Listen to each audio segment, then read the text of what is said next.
Cargo hold coatings are the first line of defense against corrosion and structural deterioration in bulk carriers. But inside cargo holds, coatings face some of the harshest conditions at sea. Impact, abrasion, physically aggressive cargoes, moisture, chemical exposure, temperature fluctuations, and seawater ingress. So, what goes wrong? Why it happens? And what decades of investigations reveal. Drawing on more than 25 years of coating failure investigation experience, this practical webinar reveals the most common coating failures found across the global bulk carrier fleet and the real-world factors that cause them.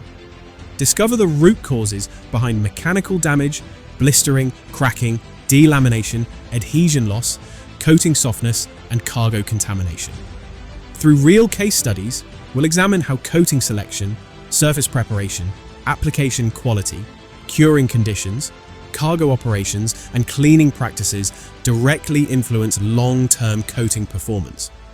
Whether you're a ship owner, operator, superintendent, insurer, coating manufacturer, contractor, or marine consultant, you'll gain valuable insights to reduce risk, extend coating life, and make more informed technical decisions.